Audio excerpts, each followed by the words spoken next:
Hello everybody. With this being my first video, I'd like to welcome you to my channel. I'm probably going to post mainly military-based content. But yeah, I'd like to welcome you.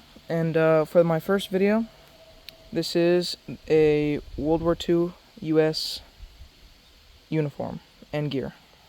We're going to be starting off with feet and legs, torso garments, and then into gear and headgear. Starting off with the feet.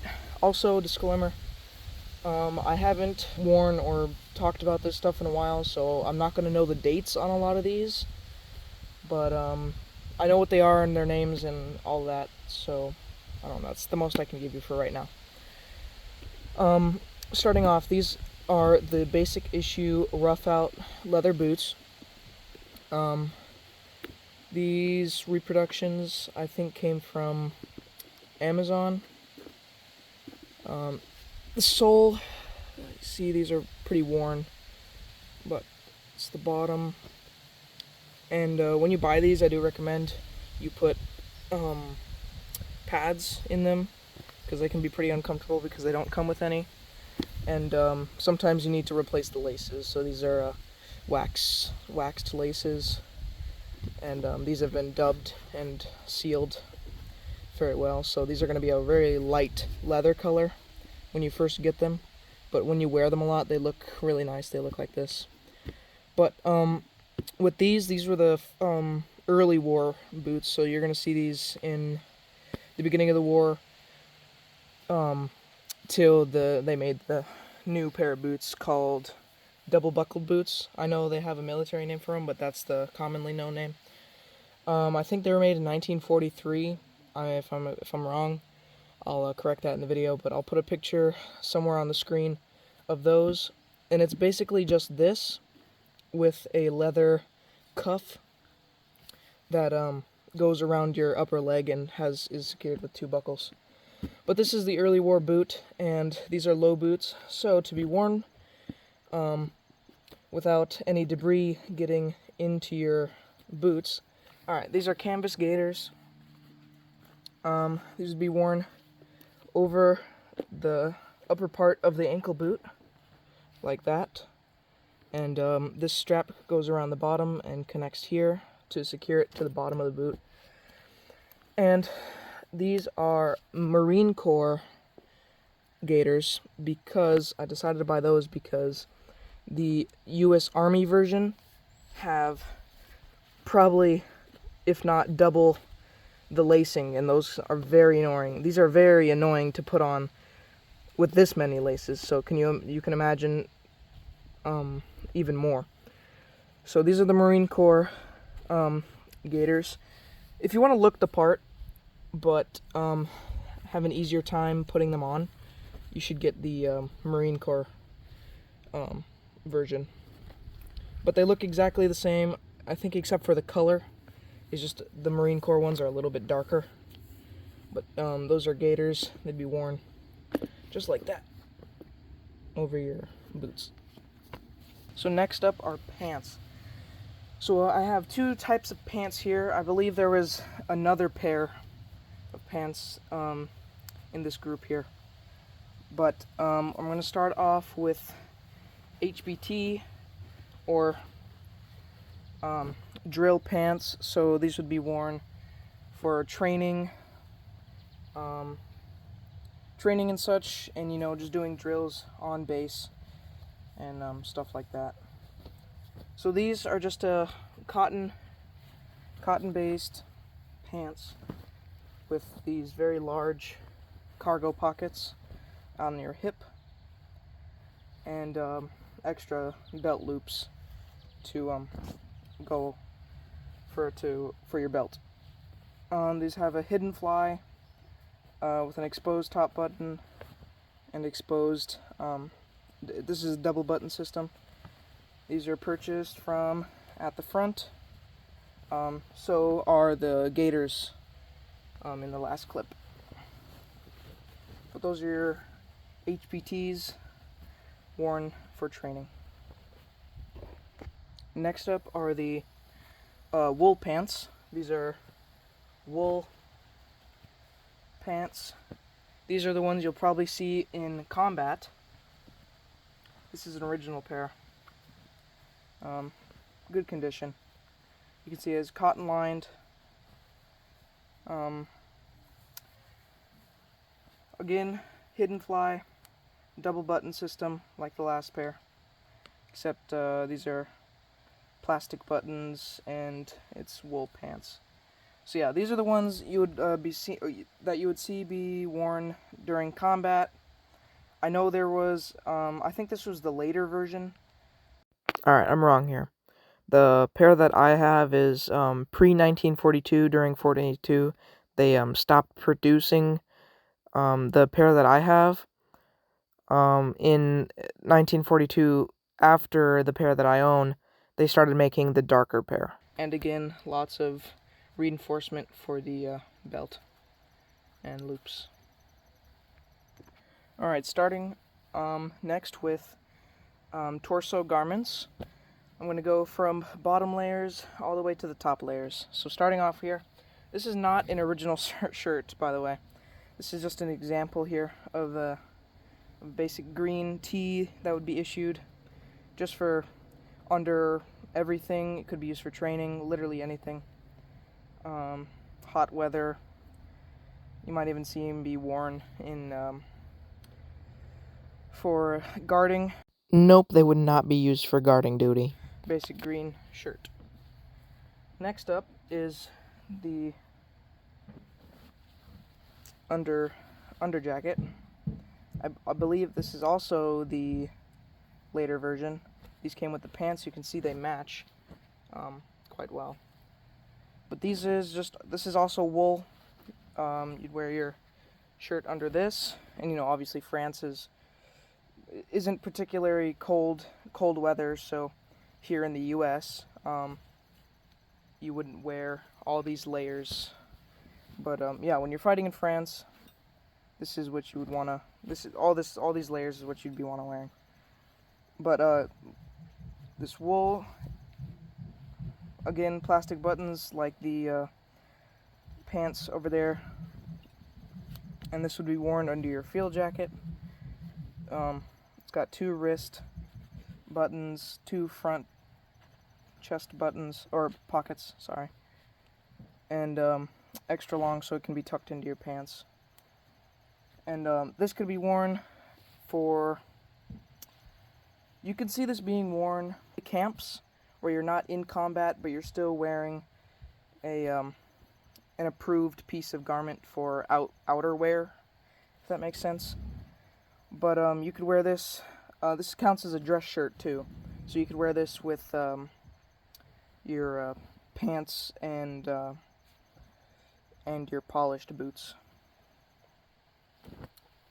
Our next and final layer, before we get to cold weather, is your M43 field jacket. This is the summer variant for, obviously summer climates in France. But again, this is exactly like the last one, except this is cotton-based. I don't know if you can see my dog in the background there. Plastic buttons. You have a zipper. You have a wide open neck here when it's zipped up to allow for easy breathing. Cuff here is just simply 2 buttons and then a strap, so if you want to make it tighter. Mine has the 1st Infantry Division patch. Yeah, I know, that's cliche. I was younger when I put it on, so it's like, ooh, 1st Infantry Division. But yeah, that has that on there. This is the summer variant, like I said. So the summer variant is basically the outer shell of the jacket. The regular M43 field jacket would have lined wool on the inside, and so that could kind of double as a winter layer. But they had a summer variant made for warmer climates. It has an inside breast pocket here for most likely field dressing or field bandages. Two side waist pockets. Very comfortable, actually. I like wearing this often. On the back, simple. It's got two bottom it's got three bottom buttons with the strap to adjust your hip size here, and it's got these wind flaps in the back. So we'll go over to the greatcoat just now. So here at the greatcoat, this one is also an original. This came with the pants and the undershirt. This is a thick wool lined with cotton fabric, but it's a thick wool, probably about that thick, just based on pinching it. Again, plastic buttons with the seal, with the American seal on it. I think that's what it's called. But let me unbutton this real quick. So we can see here, unbuttoned, it's a double flap. Double flap jacket here. Like the field jacket, you have two side waist pockets, and you can see you can change which side you can button it. On the inside here, it's just lined up to the waist, and this is sewed or left unsewed for ventilation and insulation and such. Back button flap here. I think you can see that barely. Back buttoned flap here, so it allows for more insulation. You have a thick open chest here with a thick collar, so if you need to roll it up, it goes around your entire neck. Epaulettes, like on the M43 jacket, field jacket. And yeah, I think that's it for the garments. There probably was, actually, I forgot to mention this.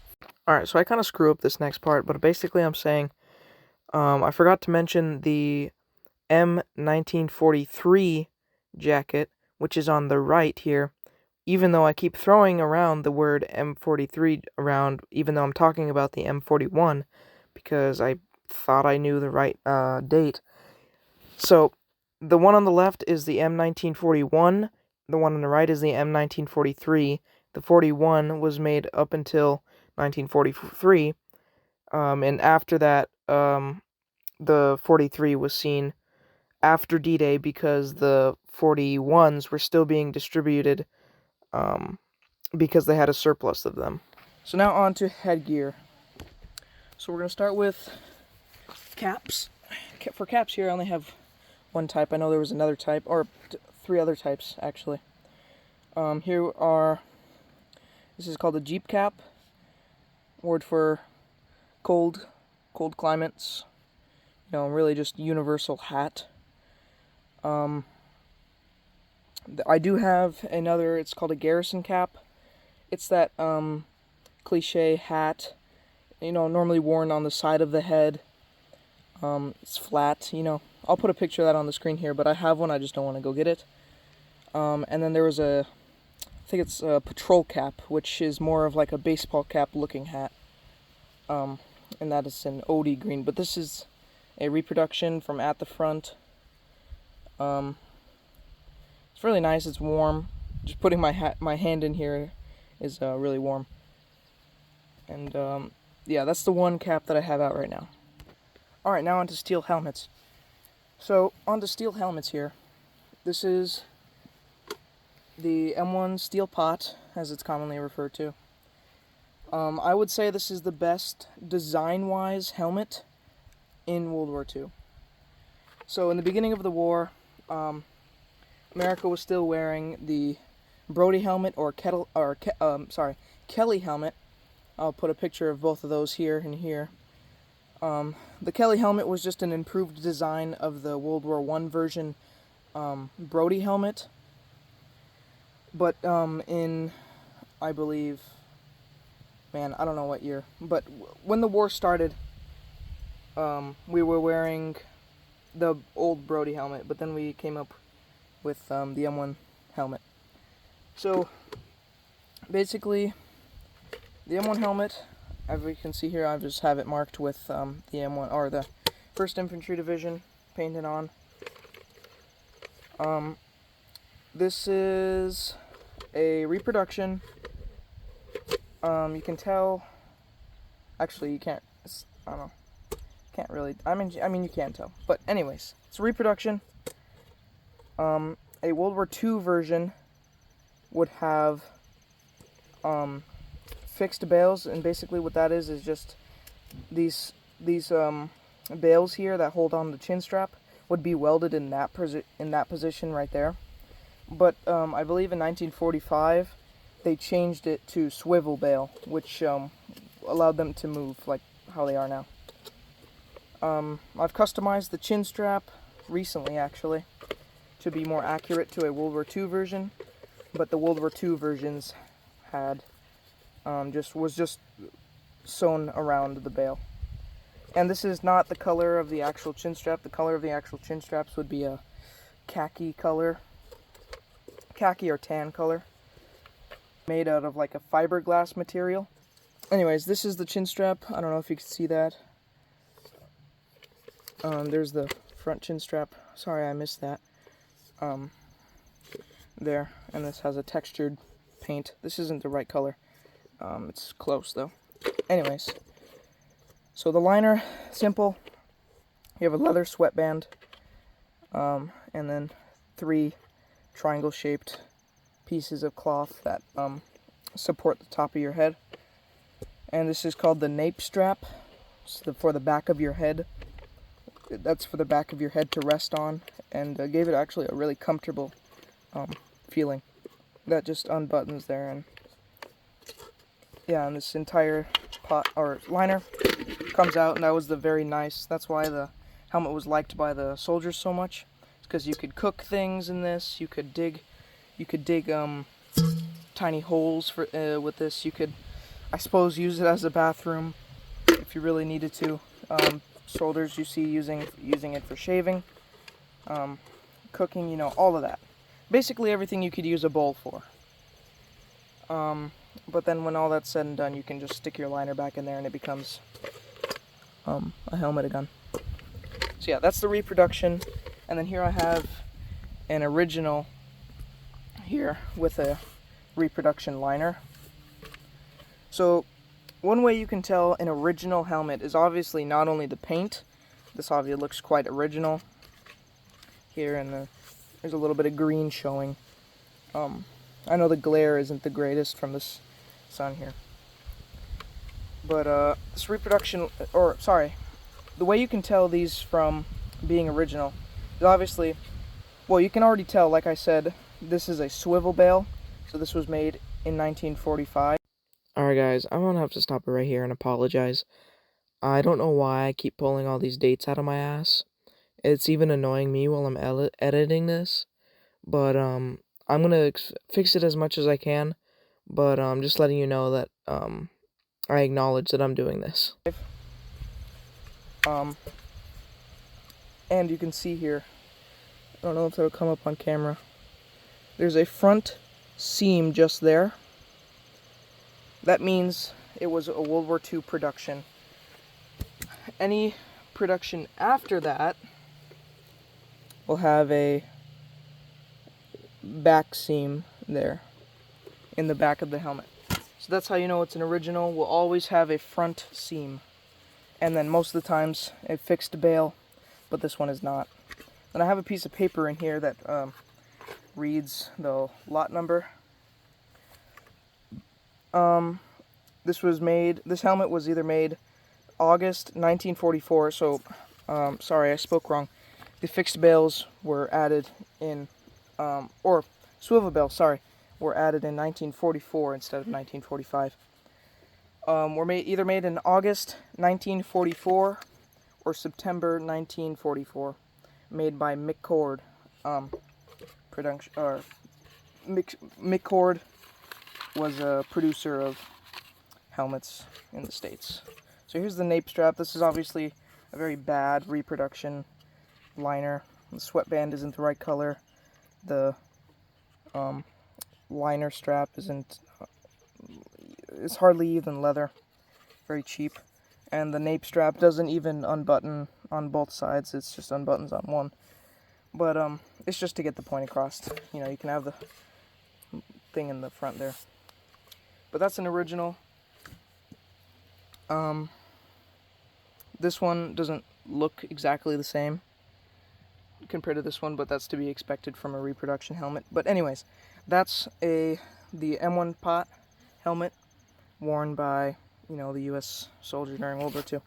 All right, now on to field gear. All right, on to field gear here. So this one's kind of interesting. So just to get this out of the way first, this is a meat can pouch, or mess tin pouch. Just a simple pouch or bag to go on the front of your haversack or backpack here. This is an original meat can. It's dated 1944. Probably can't even see that. Just under the big letters there. Dated 1944. And then it's able to carry your spoon, I believe knife, and fork. Those are all dated. And then with the haversack here, you have two versions basically. So you could, this is an original here, and I'll explain the difference between these here. So in World War II, the US are making these, and they pay British factories to produce gear, and you can imagine how effective that would be, because instead of making your gear in the US and then sending it by ship overseas to Europe, you could have it made in Europe and sent just across the water there and into occupied France by American troops. So this is a British-made haversack, and I'll let you know how to tell that in a second. But in there is a reproduction American version, which is very bad in my opinion. It's a lot of reproduction World War II reproduction American items, especially cheap ones, are this ugly. I don't know if it'll show up in the camera, but it's an ugly banana or like yellow color almost. This one's sun faded, so it looks decent, but you know, it's not a nice color. But this is not the color they'd be. They'd be a darker tan, more suited, more like this. But this is a British-made haversack. You can tell that by the color. It's more of a green, and then the edges are more of like a tan. And then so you don't have to tell British factories to just start making new buckles. You can use already available buckles that are being mass-produced in the country. So you can tell these are British-made haversacks by the ends of these straps here are always square and have a rivet right in the middle there. U.S. produced ones have rounded ends and don't have a rivet in the middle. They're just crimped ends. So this is a British one. You can see the other haversack in here. It's an ugly color. And a lot of this is a British strap end, and then the British buckles here also had or were also square shaped, I believe. Here, I'm gonna pull out the other haversack. All right, we can see here already. This type of buckle was used on the American versions. Has a pull tab here, and kind of more complex than the British version. I honestly like the British version more than the American version, just because of simplicity. You can see this one goes through the back and around the front again. These British versions, you simply just put it through the front here. Make sure you can see that, yep. Put it through the front here, and then just out through the other side. So, I honestly like the British haversacks more than the American ones, and honestly, because this is an original and it's in great condition, this is really nice. So yeah. Oh, I gotta go grab the shovel real quick. I'll be right back. Alright, so now onto the shovel. So I have two examples here. Just so you know, this is not at all a World War II Type 1. It's just the same build. So this here would attach to the haversack right here. Just these two clasps here would just attach to that, and then the meat can pouch would go over it and attach to there like that. But this shovel is called the I believe M1910 version. These same designs were used in World War I. And, you know, the cover here, it's a T-handle shovel, short shovel. Longer ones were given to engineer divisions, you know, and stuff like that. But this is the M1910. This was actually, I think, phased out in 1943, I believe, because around D-Day, you can start seeing these folding type shovels appear. And these were more liked by the men because of the versatility. You can fully extend it and turn it into a shovel, like the M1910, but something the M1910 can't do is fold 90 degrees and turn into a pickaxe. So if you're digging in colder climates where the ground is frozen and you need to pick at the ground, or if you're digging roots, like you're digging in a forest, that was more preferred. And obviously it's folding, so without the cover, you could just slide this over a belt and you'd be good. But yeah, that was made in 1943.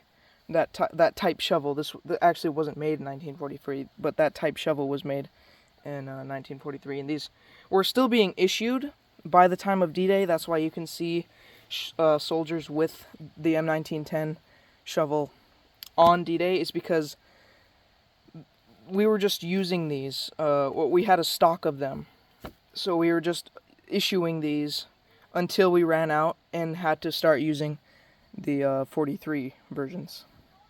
Alright, now on to belts. Alright, so I forgot to mention, although I do like that, I do like the British-made haversacks, that does not mean I don't like the design. The design is terrible. It's not even a bag. So now that I have this all unfolded here, you can see it's not even a bag. It's a piece of cloth sewed together. So you can see British made here, MEC Co. Made in 1944. So after D-Day. You can also see these don't even have ends to them. These are just pieces of these are just straps on the American version here. They have ends. Anyways, it's a piece of cloth, a bunch of pieces of cloth sewed together, which I don't like at all.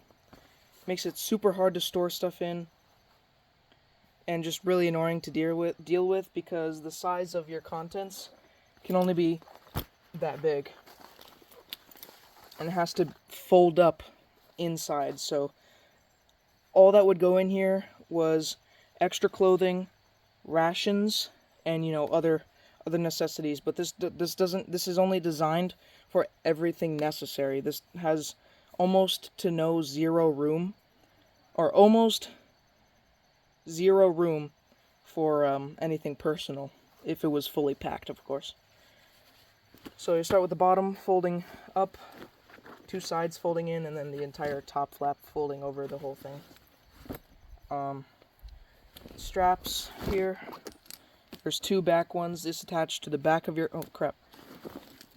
These two back ones attached to the back of your cartridge belt. Just hooked onto the back there. That secured it to the bottom so it doesn't flap around when you're running.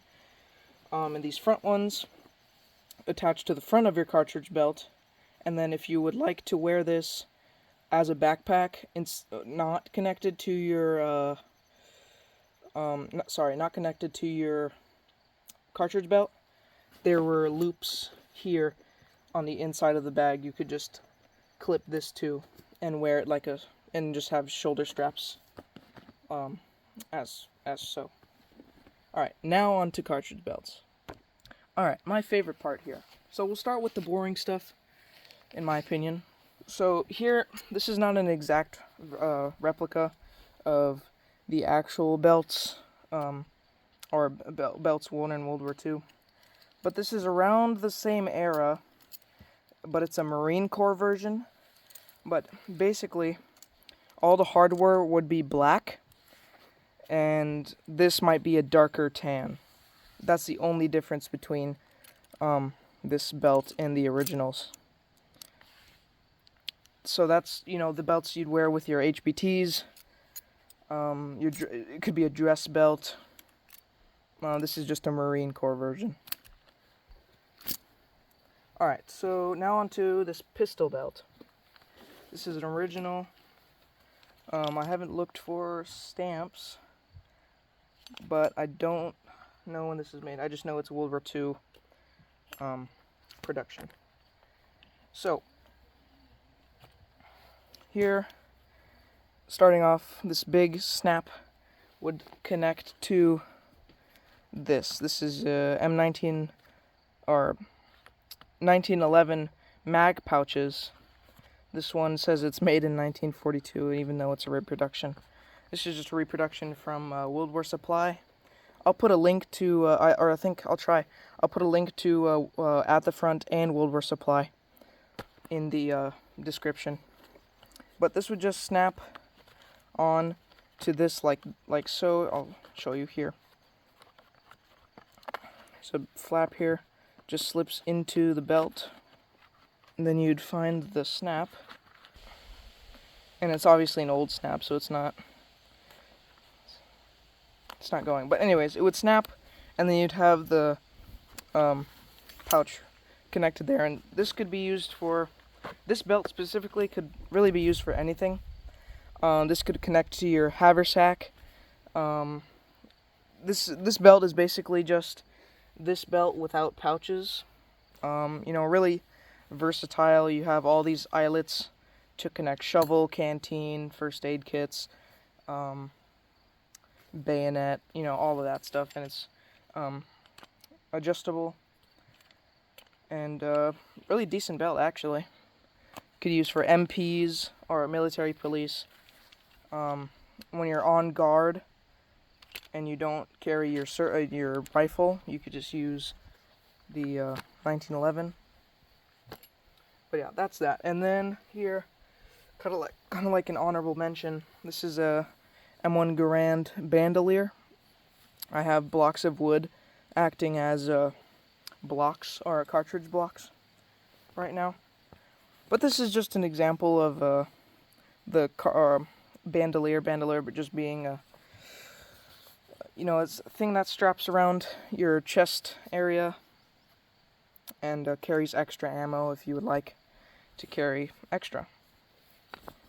These came in boxes and would be arrived to the front or wherever you were, wherever you could get gear, and you could take one if you wanted one. Normally, soldiers would take them because who wouldn't want extra ammo? Alright, starting off with this cheap belt here. This belt is from, or I wouldn't say cheap, but cheaper belt is from World War Supply. They're a good company for if you're wanting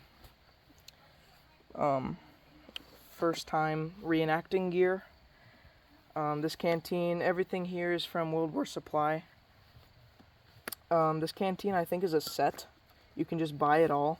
You can get the canteen, the cover, and the cup if you buy the set.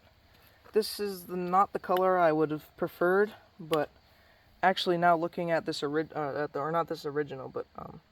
looking at this better reproduction, I'd probably take this cover and change the color of the belt. But this is more an acceptable color for a cartridge belt. For the haversack, I'd rather have my haversack this color than the banana yellow, or I don't know, pudding yellow if you want to put it that way. But actually, World War Supply doesn't make terrible reproductions. I just don't like their colors. So here you can see some reproductions don't leave room here like the originals, and some of them just go straight down to the edge of the cloth here and end up covering the U.S. stamp. So they did that correctly, and they always stamp their gear with fake stamps to make it look more authentic. So they're pretty decent company, I'd say. Only problem with these pretty much all of these reproductions is they never have correct eyelets here. These are always bad, and these, if you end up hanging stuff on them for too long, they get like this. They start coming out and eventually fall out if you wear them too much. But this next one I'm about to talk about is a little bit better. So yeah, that's all reproduction gear. That's what that looks like. And then here I have, pretty sure that comes in frame. Yep. This is a at the front version. Pretty sure this is this US made version. I've compared this to my World War I cartridge belt, and except the way these pouches are, it's actually really accurate. So, to start off here, I have this packed with cardboard cartridge clips here, just to give it that full look. I think it really looks really nice. I don't know if yeah, it'll come up in the video. It looks pretty nice. As for the belt, it's pretty good. It's holding up pretty well. All these eyelets are holding up except for this one here that fell out, that was holding my haversack. That's where that clip goes, and you can see already that that one fell out and pulled through. So not very good, and this one's about to, pretty much, on that one.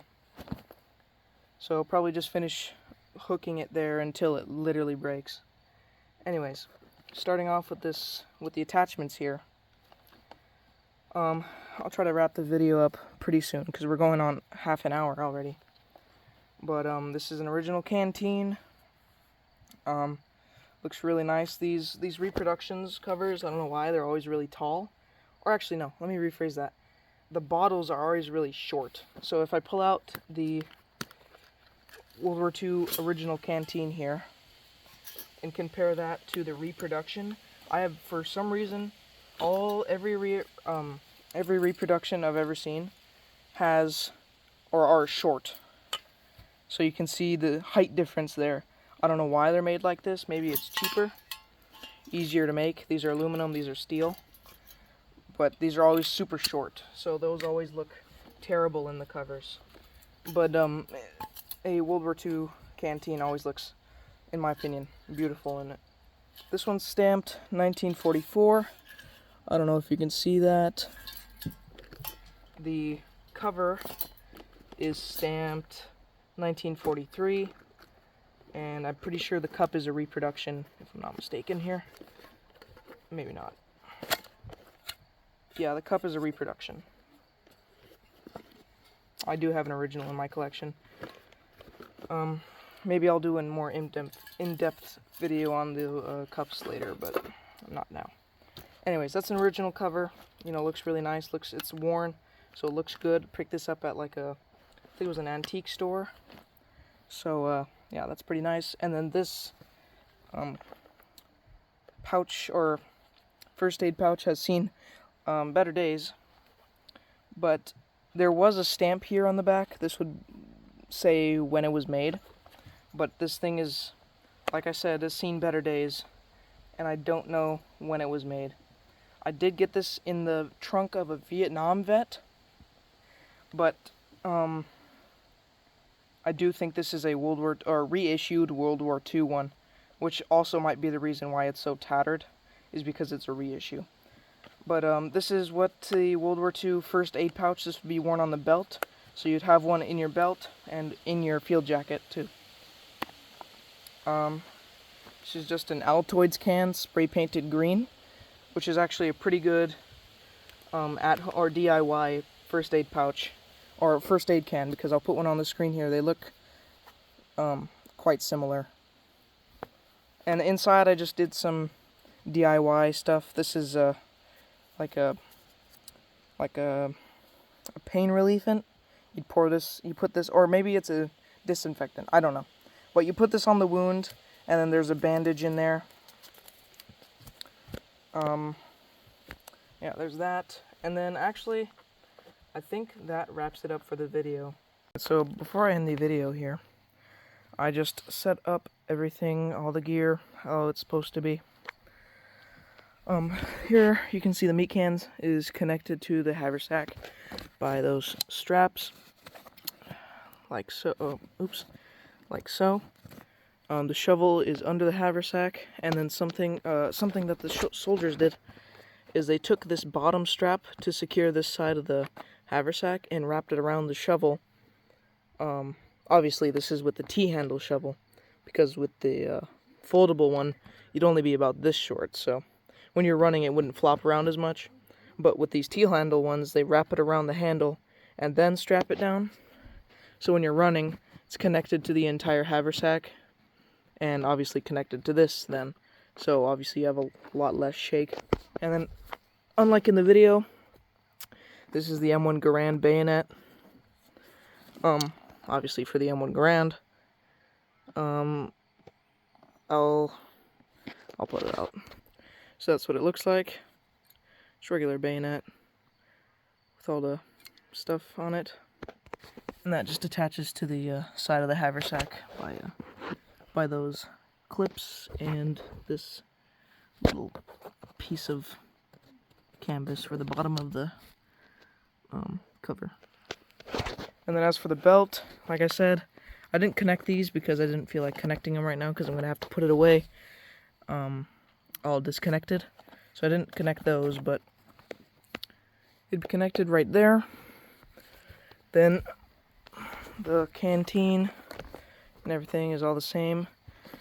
These back ones, you can see where they're connected now. They're connected to the back of the strap, so this would all be in the back of your, or around your bottom back. These are just connected. These British style ones, I'm not sure how I feel about them. But it's just a hook with an extra piece of metal to secure it to the other side, which are fine for here when they can just simply loop around. But for these closed off ones here, it's really difficult to get the hook there and the piece of metal there at the same time. That's why, another reason why I didn't hook it. But yeah, I just wanted to, before I ended the video, that's why I wanted to show you what everything looks like. Alright, thanks for watching. I hope you enjoyed. See you in the next one.